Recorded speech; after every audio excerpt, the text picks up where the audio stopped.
네, 비아 돌로로사라는 곡입니다. 고난의 길이라고 하는 뜻입니다. 사람들이 기대하는 메시아는 그렇지 않았지만 이사야를 비롯한 구약의 많은 예언서들, 외경과 위경 속 메시아는 고난받는 종의 모습으로 등장을 합니다. 대표적으로 이사야 53장인데 제가 읽어드리겠습니다. 그는 멸시를 받아 사람들에게 버림받았으며 간고를 많이 겪었으며 질고를 하는 자라. 마치 사람들이 그에게 얼굴을 가리는 것 같이 멸시를 당하였고 우리도 그를 귀히 여기지 아니하였도다. 그는 실로 우리의 질고를 지고 우리의 슬픔을 당하셨거늘 우리는 생각하기를 그는 징벌을 받아 하나님께 맞으며 고난을 당한다 하였노라. 이 본문에서도 고난을 받다, 버림을 받다라고 하는 것이 굉장히 중요한 표현으로 나오고 있습니다. 예수님의 마지막 소명입니다. 버림을 받다라는 말이 참으로 인상적인데요. 이 버림을 받다라고 하는 말은 시험하다라는 단어에서 파생된 건데 시험하다라고 하는 단어 앞에 접두사가 붙습니다. 오프, 프롬 이런 의미의 접두사가 붙은 것입니다. 그러니까 의미는 어떤 의미냐면 시험을 통해 내팽겨치다 라고 하는 것이 버림을 받다라고 하는 뜻입니다. 그러니까 감별의 의미를 가지고 있는데, 그러니까 시험을 통과하지 못한 것, 시험을 통과하지 못해서 버려진 것, 그러니까 불합격이라고 하는 소리입니다. 예수께서 장로와 제사장과 서기관들이 주는 시험에 불합격 통보를 받은 그러한 내용입니다. 장로와 제사장과 서기관이라고 하는 것은 이스라엘 민족의 지도자요 이들의 공동체의 어른들을 말합니다. 성경을 그 누구보다 잘 아는 사람들이요 예배를 그 누구보다 충실하게 드리는 사람들이요 율법에 대해 누구보다 잘 알고 따르는 이들이 바로 이 사람들입니다. 대중에게 경건하다 인정받는 그룹이요 무사람에게 존경받는 사람들이며 부와 권사와 명예를 쥔 사람들이 참으로 많았습니다. 예수님은 이들에게 불합격 도장을 쾅쾅 받으신 것이 오늘의 본문 내용입니다. 베드로의 고백, 그리고 예수님의 죽음의 예고, 그 다음에 바로 뒤에 따라 붙는 것이 정말 정반대의 분위기가 따라 붙습니다. 소위 우리가 변화산에서의 모습이라고 하는 그런 장면입니다. 세 사람만 동행하시는데 왜 세 사람만 동행하는지는 알 수 없습니다. 그러나 산으로 올라가시는 이유는 기도하러 가셨다 그렇게 기록합니다. 누가는 이야기의 중요한 전환 지점마다 예수께서 항상 기도하셨다라고 하는 것을 먼저 강조를 합니다. 예수님의 모든 생애가 그리고 하시는 일들이 아버지와 아들, 하나님과 예수님, 하늘과 땅이 함께 울린 그러한 여정이었음을 계속해서 상기시켜주고 있습니다. 27절의 말씀에서 하나님의 나라를 볼 자가 있다 이렇게 하셨는데 바로 이어지는 변화산에서의 경험을 가리키는 것으로 해석되고 있습니다. 그런데 이 부분이 굉장히 난해한 부분이기도 합니다. 사실 뭐 하나 제대로 명료하게 해석되지는 않습니다. 이해되지도 않습니다. 막 이해하려고 노력은 하는데 옷은 흰색으로 변했다 하니까 요거 하나는 알겠습니다. 근데 그의 얼굴이 변했다는데 어떻게 변했는지, 모세와 엘리야가 이스라엘에게 중요한 사람들인 것은 알겠는데 상징적으로 이들에게 주는 의미가 있는 것은 알겠는데 왜 이들이 등장하고 사라지는 것인지, 왜 이런 에피소드를 누가는 굳이 여기다 넣고 있는 것인지, 여기서 말하는 하나님의 나라가 무엇인지, 누가의 의도가 정말 무엇인가라고 하는 것에 있어서는 솔직히 아는 바가 별로 없습니다. 구약에서 모세가 하나님을 만나고 시내 산에서 내려왔을 때 사람들이 두려워할 만큼 이 머리에 광채가 났다라고 하는 것과 이 본문이 자연스럽게 연결되기도 합니다. 그런데 이들의 등장과 대하는 모호한 부분이 많은 것이 사실입니다. 또 기도하러 함께 올라갔던 이 세 사람의 모습, 참 우리와 닮은 인간적인 모습이 드러납니다. 분명 예수님과 같이 기도했는데 나가 떨어졌어요. 먼저 잠이 듭니다. 예수님이 더 오래 기도하신 것 같습니다. 그런데 예수님이 이제 변화산에서 엘리야와 모세가 나오는데 이들이 잠에서 깹니다. 뭔가 소리가 들리니까 깼겠죠. 막 빛도 나고 하니까. 그런데 무엇을 보았는지, 자신들이 무엇을 말하고 있는지 비몽사몽간에 알지 못했다라고 이야기를 합니다. 그렇지만 분명 무언가 보고 들었다는 것은 확실합니다.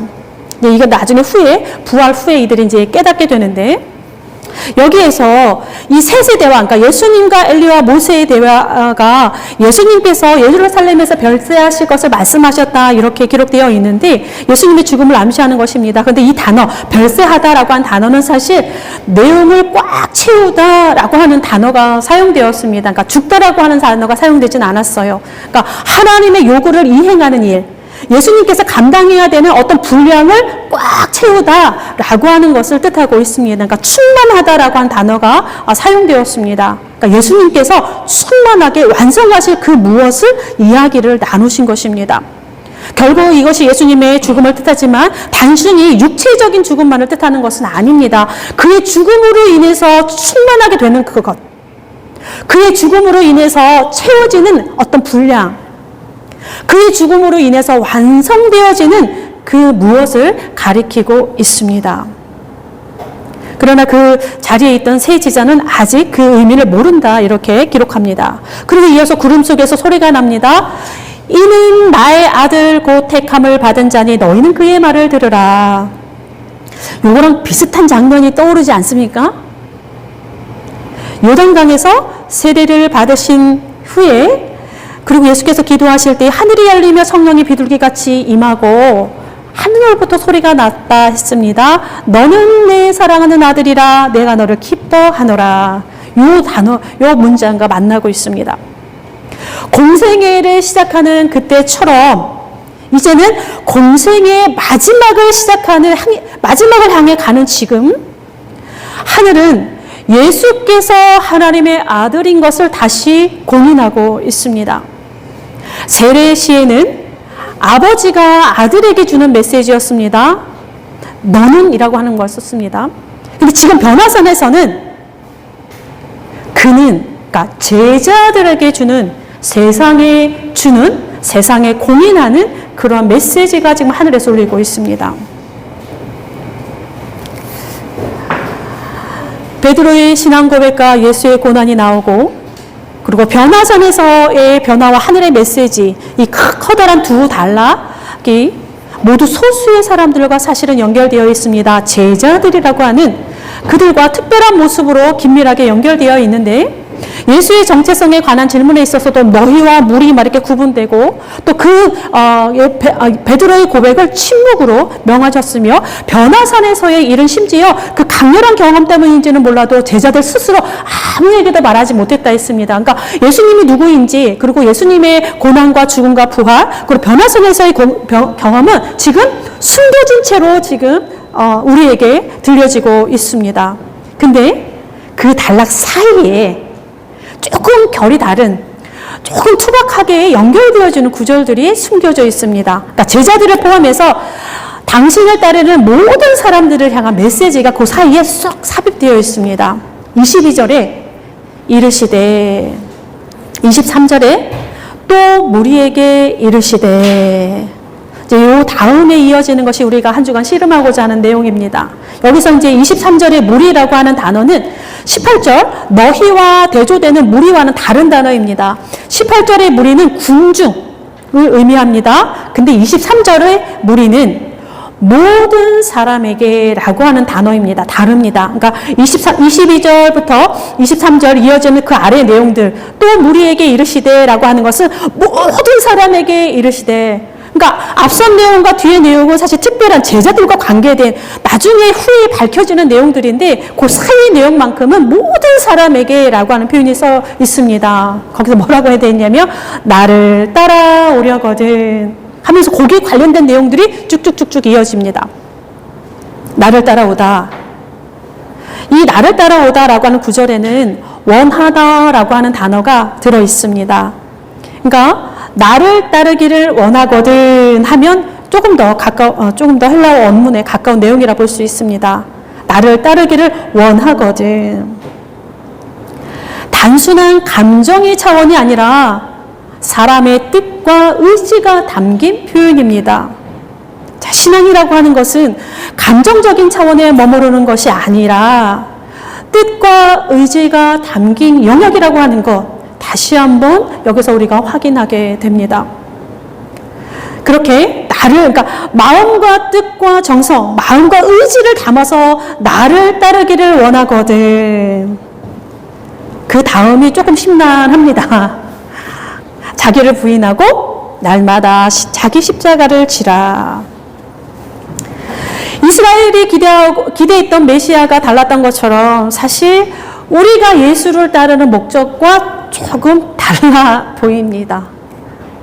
솔직한 우리의 속내, 예수님을 따르기를 원하는, 예수를 믿는 이유, 그리고 우리가 예수님을 전할 때 우리가 뭐 이렇게 보증하는 내용들이 있지 않습니까? 그런 것들이 뭐예요?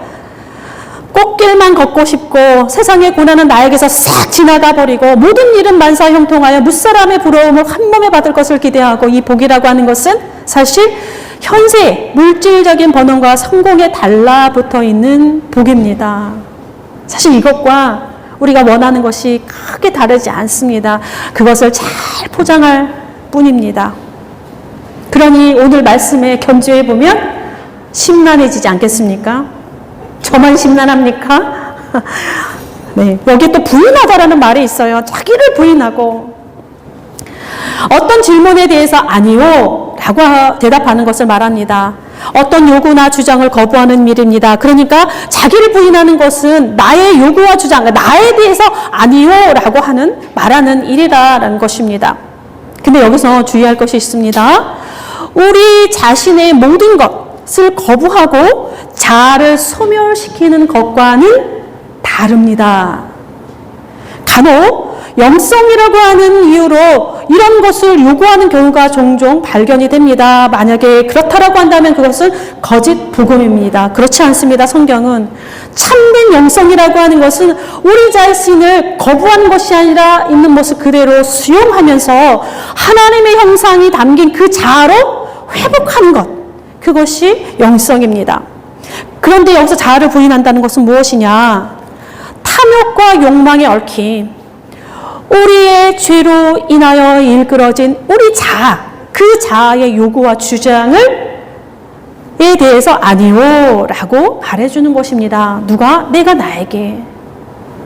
번영과 출세만을 향한 거기에 집착하는 나의 집념에 내가 나에게 아니요 라고 말할 수 있는 것, 그것이 자아를 부인하는 것입니다. 여기 십자가를 지다 뭐 굳이 설명하지 않아도 여러분들 다 이해가, 이게 다가오는 이미지가 있을 것입니다. 그런데 또 여기서도 또 중요한 게 하나 있습니다. 주님은 우리를 위해서 우리의 죄악을 담당하시기 위해서 십자가에 못 박혀 죽으셨으나 주님은 우리에게 자신이 지었던 그 십자가를 지라 하지 않습니다. 우리가 지는 거는 예수님의 십자가와는 달라요. 자기 십자가. 또 하나 있습니다. 예수님은 우리의 죄를 때문에 십자가에 지고 죽으셨습니다. 그런데 예수님은 너의 십자가를 지고 죽으라 하지 않습니다. 그냥 지는 거예요. 나의 십자가를 지는 것. 예수님 것과는 다릅니다. 우리 자신의 십자가, 그것이 무엇인가 라고 하는 것은 우리의 씨름이고, 더 큰 문제가 있습니다. 이것보다 자기 십자가를 지는 것이 일회성이 아니라는 사실입니다. 여기에 뭐가 있어요? 날마다. 즉 십자가라고 하는 것이 일상생활의 원리라고 하는 비밀이 있습니다. 내가 어쩌다 한번 지는 것이 아니라는 겁니다. 우리의 십자가라고 하는 것은 그리스도인의 생활 방식을 드러내고 있습니다. 우리가 흔히 어떤 어려움이나 고통을 당할 때 이런 표현을 많이 씁니다. 나의 십자가인가 봅니다. 아니면 다른 사람한테도 막 그럴 때 십자가인가 봅니다. 이렇게 말을 씁니다. 자, 여기에서 과연 그러한가 우리가 질문할 수 있어야 합니다. 만약 그 고통과 어려움이 하나님의 사람으로서 하나님의 나라를 이루어가는 과정에서 반드시 겪어야 하는 것들이라고 한다면 그건 십자가 맞습니다. 때문에 그것을 없애달라고 기도해서는 안 됩니다. 어떻게? 주의 말씀대로 이루어지게 하소서 하면서 내가 그것을 지어야 한다는 사실입니다. 십자가는 하나님의 나라를 위한, 하나님을 섬기기 위한, 그것이 하나님의 나라를 행하고 있기 때문에 벗겨내는 것이 아니라 내가 치고 가야 할 우리의 몫이라고 하는 사실입니다. 만약 이것과 다르다면 그건 십자가가 아닐 것입니다. 나의 십자가, 하나님의 다스림에 순응하기 위해서 내가 지고 가야 하는 짐이요, 오늘 하나님의 말씀에 순종하기 때문에 내가 오늘 대가를 지불하는 것이고, 예수님을 닮고자 하기 때문에 불편함과 부족함은 나의 것으로 내 등에 지고 가는 것입니다. 하나님을 더 사랑하기 위한 짐이요, 인간을 더 사랑하기 위한 짐이 바로 나의 십자가라고 하는 짐입니다. 이것을 기쁨으로 하든 불평으로 하든 억지로 하든 상관없습니다. 그저 날마다 우리가 지고 가면 됩니다. 이러하니 장로와 제사장들과 서기관들이 예수님에게 불합격 판정을 하는 것은 당연한 것 같습니다. 자, 오늘 우리에게도 묻습니다. 이런 제자의 길에 정말 관심이 있는지. 또 우리에게 묻습니다. 성공과 번영을 위한 것이 아니라 하나님의 나라를 이루기 위한 매일매일의 고난을 내가 기꺼이 날마다 맞이하기를 원하는지.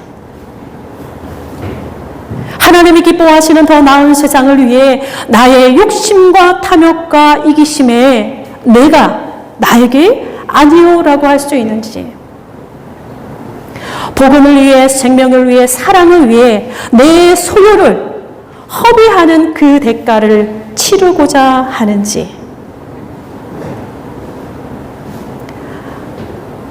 새롭게 주신 한 주간에도 하나님의 나라, 우리가 지고 가야 하는 십자가, 이것 속에서 주님께서 다시 물으시는 너희가 나를 따르기를 원하거든, 이 질문과 함께 아름다운 씨름을 하시기를 바랍니다. 기도하겠습니다. 성공과 출세와 번영이 아니라 고난과 버림과 죽음을 위해 인간이 되신 하나님, 우리가 기대하는 메시아, 우리가 기다리는 주님은 어떤 모습일까? 우리의 마음을 깊이 들여다봅니다.